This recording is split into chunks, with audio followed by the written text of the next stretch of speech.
Hello everyone, I welcome you on our YouTube channel. और आज हम बात करेंगे कक्षा 12th की पॉलिटिकल साइंस की पहली बुक के चैप्टर नंबर 3 सत्ता के नए केंद्र के एक इम्पॉर्टेंट टॉपिक यूरोपीय संघ के बारे में। बिल्कुल डिटेल में देखेंगे कि यूरोपीय संघ है क्या। इसके अलावा हमेशा की तरह आपको जो भी नोट्स हैं वो नीचे डिस्क्रिप्शन में मिल जाएंगे, तो जाइए उन्हें अच्छे से पढ़िए। और अगर आप उस पोस्ट के बिल्कुल नीचे जाएंगे तो आपका डाउनलोड करने का लिंक भी वहीं से ही मिल जाएगा, तो आप उन्हें PDF फॉर्मेट में डाउनलोड भी कर सकते हैं। तो चलिए ये चैप्टर शुरू करते हैं। तो सबसे पहले हमें ये देखना कि आखिर यूरोपीय संघ है क्या। तो देखिए, जैसा कि हमें पता है कि द्वितीय विश्व युद्ध में सबसे ज़्यादा नुकसान किसको हुआ था? यूरोप के देशों को हुआ था। इसी वजह से द्वितीय विश्व युद्ध के बाद यूरोप के देशों ने अपनी स्थिति को सुधारने की कोशिश की। सेकेंड वर्ल्ड वॉर हुई थी, कब हुई थी? 1939 से लेकर 45 तक।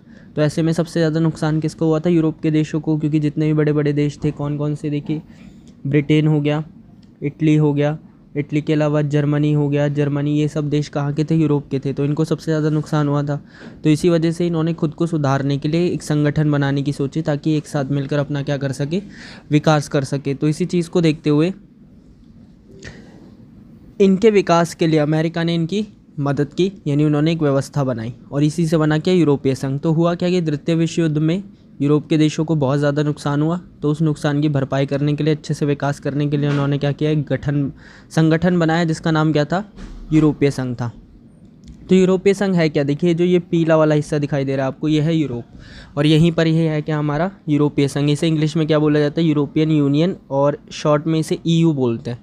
तो यूरोपियन यूनियन बोला जाता है इसे। अगर आगे हम देखें तो देखिए, ये यूरोपीय संघ का मैप है। अगर आप यहाँ गौर से देखें तो ये वही वाला एरिया है जो कि अभी लास्ट टाइम मैंने आपको मैप में दिखाया। इसके अंदर देखिए कौन कौन सी कंट्रीज़ है। तो अगर हम देखें तो आयरलैंड हो गया, यूनाइटेड किंगडम, स्वीडन, फिनलैंड, और इसी तरीके से अलग अलग कंट्रीज़ हैं। तो इन सब कंट्रीज़ को मिलाकर एक संगठन बनाया गया जिसका नाम क्या रखा गया? यूरोपीय संघ। आगे अगर हम देखें तो यूरोपीय संघ का गठन कैसे हुआ? देखिए, यूरोपीय संघ का गठन हुआ मार्शल योजना के तहत। मार्शल योजना किसने बनाई थी? अमेरिका ने। जैसा कि मैंने अभी आपको बताया कि किसने मदद की थी इनके विकास में? अमेरिका ने मदद की थी। तो मार्शल योजना किसके द्वारा बनाई गई? अमेरिका के द्वारा। तो इसी के अंतर्गत यूरोपीय आर्थिक सहयोग संगठन की क्या की गई? स्थापना की गई।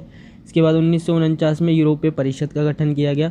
उसके बाद 1957 में यूरोपियन इकोनॉमिक कम्युनिटी की स्थापना हुई, और यूरोपीय संघ की स्थापना कब हुई? 92 में। यानी इस तरीके से पूरा प्रोसीजर चला। सबसे पहले यूरोपीय आर्थिक सहयोग संगठन, उसके बाद यूरोपीय परिषद, उसके बाद इकोनॉमिक कम्युनिटी, और फिर क्या बना? यूरोपीय संघ। ठीक है, तो इस तरीके से इसका क्या हुआ? गठन हुआ। अगर हम आगे देखें तो इसे बनाए जाने के उद्देश्य क्या थे? देखिए, इसे बनाए जाने का सबसे पहला उद्देश्य था तेज़ गति से विकास करना, यानी आर्थिक विकास क्या हो सके? तेज़ हो सके। जैसा कि मैंने आपको बताया कि सेकेंड वर्ल्ड वॉर में इन सब देशों को बहुत ज़्यादा नुकसान हुआ, तो इसी वजह से ये सब चाहते थे कि अब ये तेज़ी से क्या कर सके? विकास कर सके। तो इसीलिए इन्होंने इस संगठन को बनाया।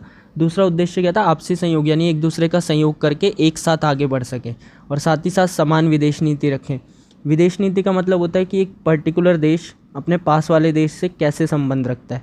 तो ऐसे में इन्होंने क्या किया? एक समान विदेश नीति बनाई सबके लिए, कि सब एक ही प्रकार के संबंध रखेंगे जिससे कोई समस्या ना हो। तो इन्हीं 3 उद्देश्यों को लेकर इन्होंने यूरोपीय संघ का गठन किया था। अगर हम यूरोपीय संघ की विशेषताओं के बारे में बात करें तो देखिए, सबसे पहले हमें बात करनी है कि इसके बारे में एक संगठन के रूप में इसमें क्या खास बात है। तो सबसे पहली चीज़ जो है, इसका आर्थिक रूप भी है और राजनीतिक रूप भी है। कहने का मतलब है कि आर्थिक रूप से तो सक्रिय है ही है, यानी कि मतलब व्यापार वगैरह के लिए। इसके अलावा इसका एक राजनीतिक स्वरूप भी है, इसके अंदर पार्लियामेंट का गठन किया गया, जहाँ पर सभी देश आकर आपस में बातचीत कर सके और सहयोग स्थापित कर सके। इसके अलावा ये एक विशाल राष्ट्र राज्य की तरह, यानी एक देशों के राज्य की तरह, ये बहुत सारे देशों को मिलाकर एक राज्य बना दिया गया है, एक संगठन। जैसे मान लीजिए 5 देशों को मिलाकर, उसके बाद ऊपर से क्या किया? एक यूरोपीय संघ बना दिया गया, जिससे क्या हो सके? सभी देश आपस में अच्छे से काम कर सके। इसके अलावा अगर हम देखें तो इसका अपना झंडा है, अपना गान है, अपना स्थापना दिवस है, और अपनी मुद्रा है। ठीक है, इसकी जो मुद्रा है वो ये यूरो है, जिसका निशान मैंने यहाँ पर लगा रखा है। इसे यूरो बोला जाता है, और ये किसकी मुद्रा है? ये यूरोपीय संघ की। आगे अगर हम देखें तो हमें एक चीज़ याद रखनी है कि 2003 में यूरोपीय संघ ने अपना संविधान बनाने की कोशिश की थी, पर वह क्या रहा? असफल रहा, यानी वो उसमें सफल नहीं हो सका। 2003 में इसने प्रयास किया कि अपना संविधान भी बना ले, पर उसमें ये सफल नहीं हो सका।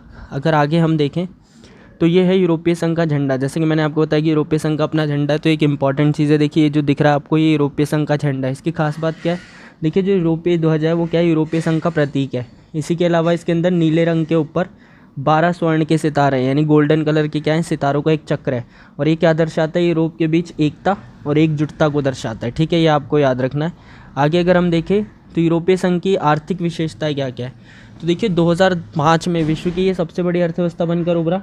इसी के साथ साथ जो यूरो है वो डॉलर के लिए खतरा है, जैसे कि मैंने अभी आपको यूरो का सिंबल दिखाया। ठीक है, वो डॉलर के लिए क्या है, खतरा है। कहने का मतलब है कि ऐसा हो सकता है कि भविष्य में जाकर यूरो डॉलर से भी ज़्यादा आगे निकल जाए।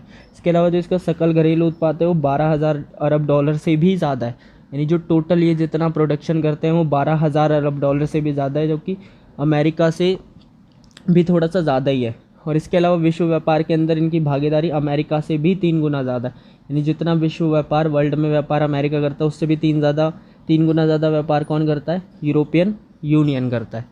आगे अगर हम देखें तो यूरोपीय संघ की सैन्य विशेषताएं क्या हैं, तो देखिए विश्व की दूसरी सबसे बड़ी सेना किसके पास है, यूरोपीय संघ के पास है। पहली किसके पास है, पहली अमेरिका के पास है, ये आपको याद रखना है। तो पहली अमेरिका के पास है और दूसरी किसके पास है, यूरोपीय संघ के पास। इसी के साथ साथ इसके जो 2 सदस्य कौन कौन से, ब्रिटेन और फ्रांस, दोनों के पास ही परमाणु हथियार है। और इसी के साथ साथ ये दोनों सदस्य ही क्या हैं, संयुक्त राष्ट्र संघ की सुरक्षा परिषद में स्थायी सदस्य, और इनके पास वीटो की पावर है। अगर आपको वीटो वगैरह या फिर इसके बारे में नहीं पता तो मैं वीडियो का लिंक दे दूंगा, आप वो वीडियो ज़रूर देखें, आपको सब क्लियर हो जाएगा। तो वीटो का अधिकार है, जिस वजह से इसकी सैन्य ताकत क्या हो जाती है, और ज़्यादा बढ़ जाती है। यहाँ पर आपको एक चीज़ याद रखनी ज़रूरी है जो कि इम्पॉर्टेंट है, कि 31 जनवरी 2020 को जो ब्रिटेन है वो यूरोपीय संघ से क्या हो गया, अलग हो गया। कब अलग हुआ, 31 जनवरी 2020 को। किसके द्वारा, ब्रेग्जिट के द्वारा। ठीक है, ये नाम आपको याद रखना है, ब्रेग्जिट के द्वारा ब्रिटेन क्या हुआ, यूरोपीय संघ से अलग हो गया, यानी अब ब्रिटेन यूरोपीय संघ का हिस्सा नहीं है। आई होप कि आपको सब कुछ अच्छे से क्लियर हो गया होगा। अगर आपको कोई भी डाउट है तो आप नीचे कमेंट कर सकते हैं। इसके अलावा वीडियो को ज़्यादा से ज़्यादा शेयर कीजिए, लाइक कीजिए, ताकि सभी तक ये वीडियो अच्छे से पहुंच सके। नोट्स हमेशा की तरह आपको नीचे डिस्क्रिप्शन में मिल जाएंगे। और डिटेल्स के लिए हमारा टेलीग्राम ग्रुप ज्वाइन कीजिए, क्योंकि वहाँ पर हम हमेशा इंपॉर्टेंट क्वेश्चन की PDF शेयर करते रहते हैं। So thank you.